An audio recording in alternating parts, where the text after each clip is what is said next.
De retour dans l'Africa Newsroom, nos éditorialistes Jean-François Kandji-Kondé, Malik Acher et Gracien Rokinikiza sont toujours avec nous. Et l'heure n'était pas vraiment à la fête ce mardi pour le 55e anniversaire de l'indépendance de la République démocratique du Congo, puisqu'en effet la veille, le président Joseph Kabila a par voie de communiqué déclaré qu'il refusait catégoriquement toute ingérence étrangère. Or, c'était, nous vous le rappelons, la condition sine qua non pour que l'opposition participe aux consultations nationales. Lise Elsia Kizimana. C'est une annonce qui pourrait fragiliser le dialogue national en République démocratique du Congo. Lors de sa déclaration du 29 juin, le chef de l'État, Joseph Kabila, a repoussé toute éventualité d'intégrer une présence étrangère au sein des concertations nationales, ces discussions entreprises avec les forces vives de la nation qui doivent permettre des élections apaisées. L'écrasante majorité des Congolais qui se sont déjà exprimés sur le sujet souhaitent que dans l'éventualité du dialogue, celui-ci soit mené sans ingérence étrangère à travers un nombre limité de participants et pour une durée relativement courte. Une déclaration problématique car l'opposition avait conditionné sa participation au dialogue national. Elle souhaitait la présence d'une médiation mandatée par les Nations Unies.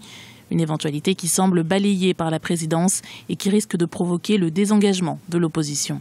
Cette même communauté internationale que Kabila boude aujourd'hui nous a toujours accompagnés. Bientôt, la RDC va organiser des élections et le gouvernement de M. Kabila demande le soutien financier et matériel, même technique, de cette même communauté internationale. Donc là, nous voyons clairement le manque de volonté de M. Kabila de laisser le pouvoir.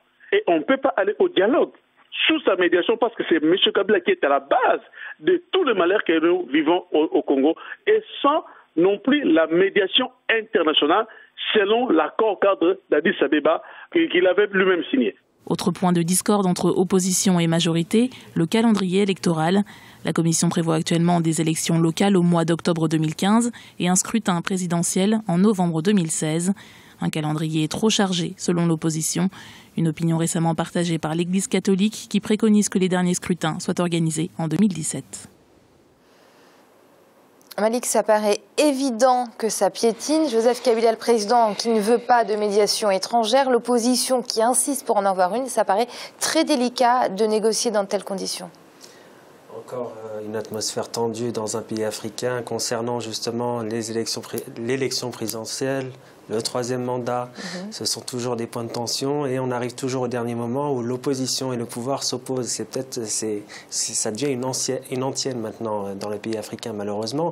Je pense que je comprends pas par contre la proposition de l'opposition d'avoir des acteurs étrangers pour participer à cette concertation entre le pouvoir et l'opposition. Je suis pas très favorable à cela.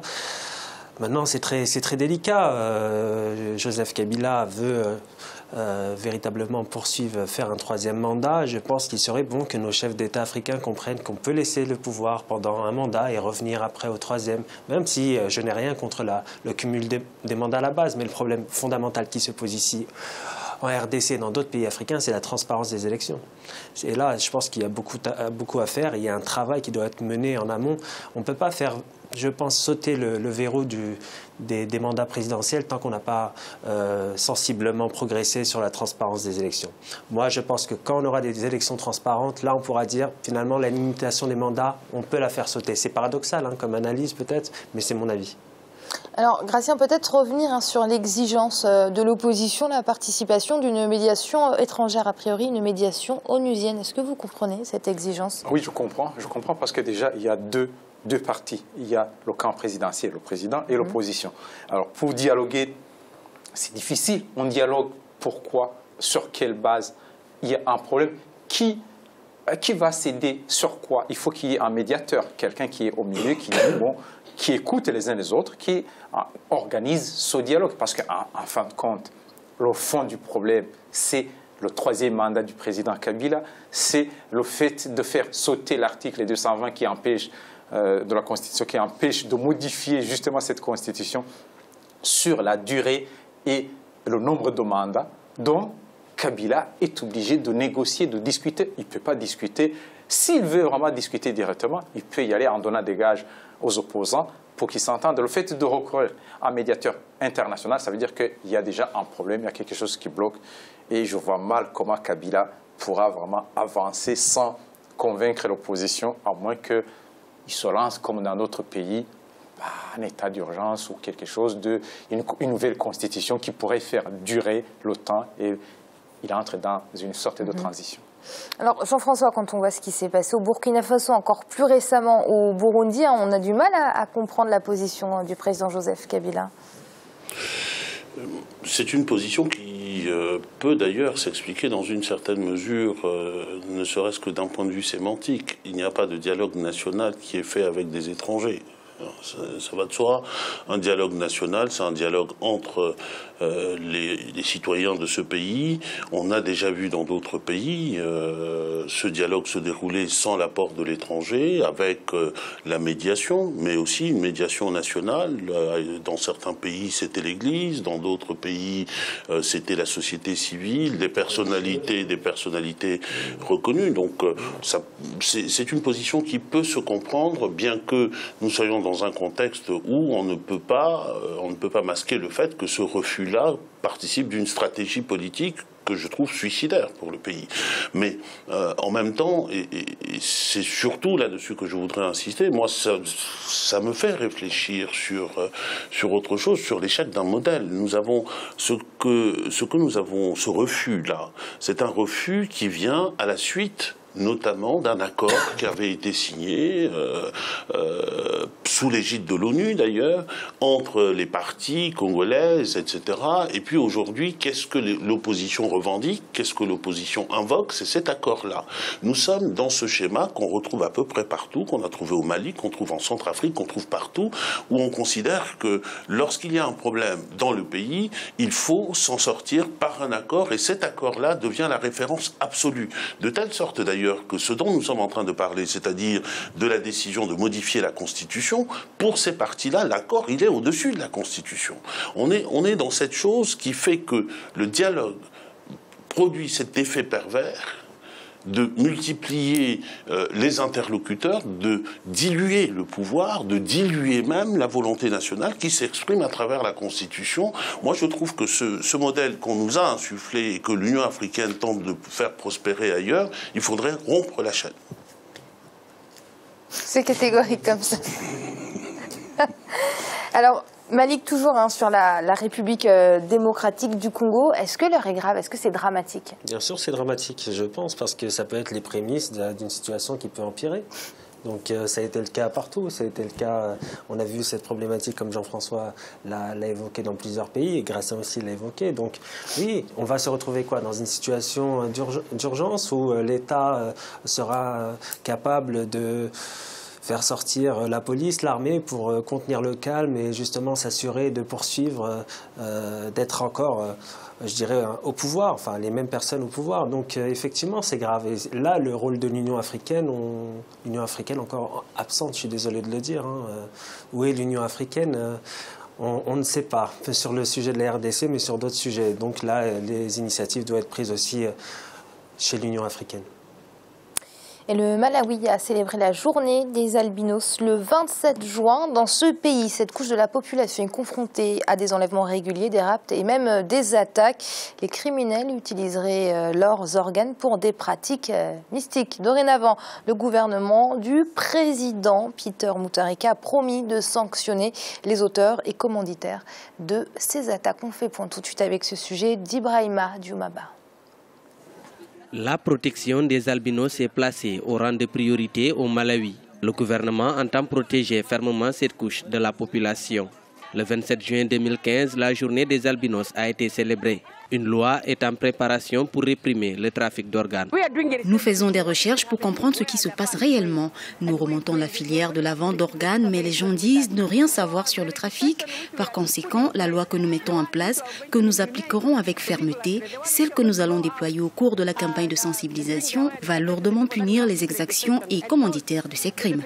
Cela enverra également un message fort. Des responsables de l'ONU ont rapporté qu'au moins 6 attaques contre les albinos ont été signalés au Malawi au cours des 10 premières semaines de 2015. La police locale a reçu l'ordre de tirer sur quiconque s'attaquerait à ces personnes. Les victimes en appellent au durcissement des peines.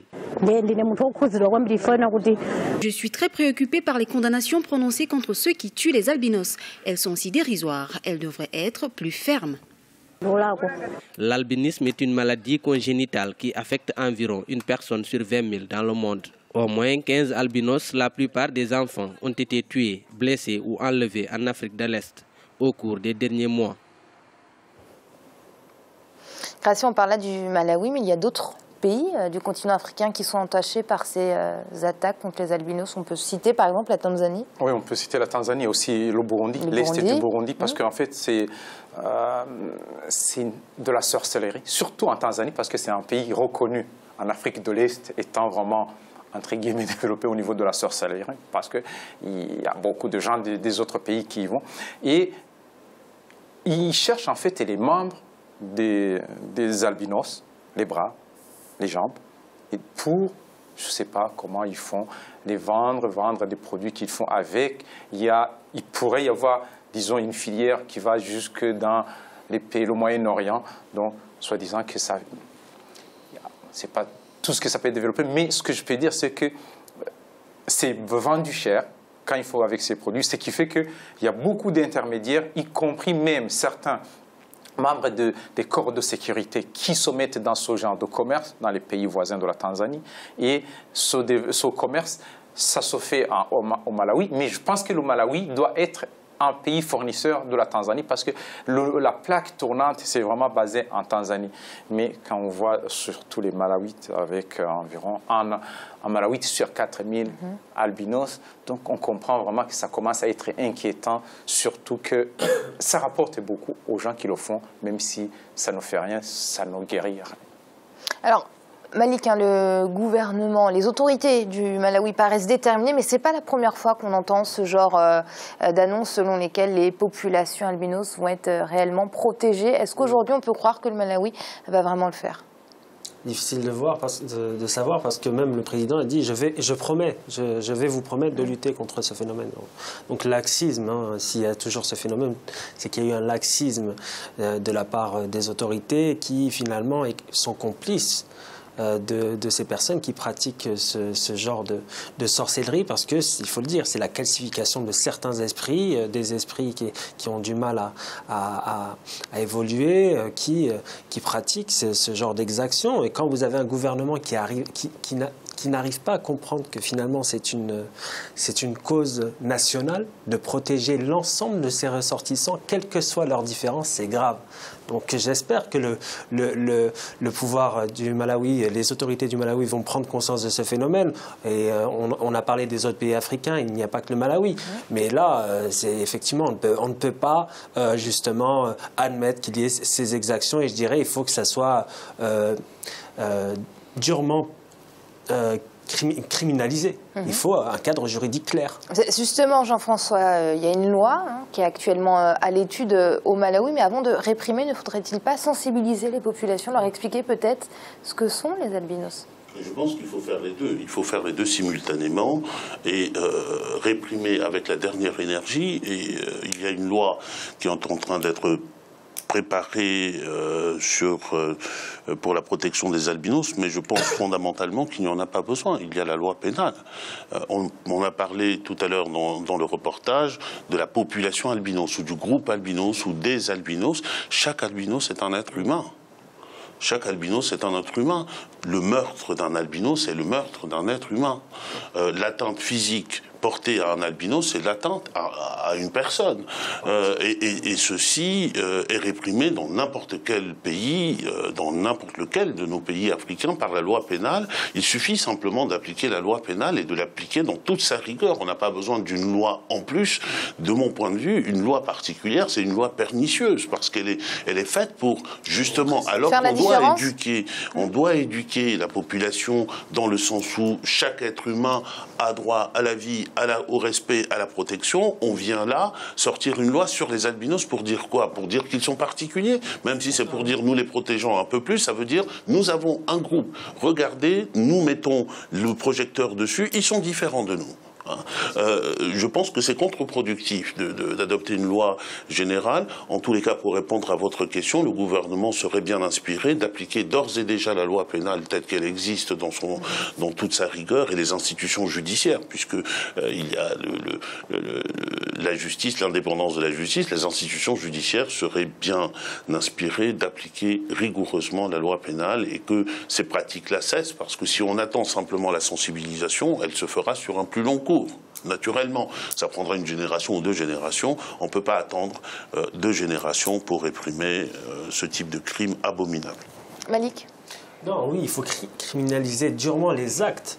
Bien sûr, sans différence aucune entre les albinos, qui sont des personnes tout à fait normales et à part entière. C'est juste la criminalisation et c'est aussi l'application des peines, parce qu'on peut criminaliser, faire justement plus durement, faire des cadres juridiques plus contraignants, mais tant que vous n'avez pas cette application sur le terrain, ça ne sert à rien. Tant que vous n'avez pas un organe judiciaire qui est solide, on n'y arrivera pas. Tant que vous n'avez pas justement les établissements pénitentiaires, je dirais, aussi nombreux qu'il faut qu'ils le soient pour justement enfermer les criminels, ça ne marchera pas. Donc c'est aussi une réforme globale de la justice qui doit être menée aussi dans ces pays-là. Merci Malik d'avoir été avec nous. Merci Amira, ce fut un plaisir comme d'habitude. Merci à vous Jean-François. Ravi, bonsoir, plaisir concentré en très peu de temps cette fois-ci. Et merci à vous également Gratien. Merci Amira, bonsoir à tous. C'est donc la fin de cette émission, mais l'Africa Newsroom, ce n'est pas fini puisqu'on se retrouve demain pour une nouvelle émission et nous vous le rappelons, nous sommes dans une semaine spéciale ressources naturelles. À très vite.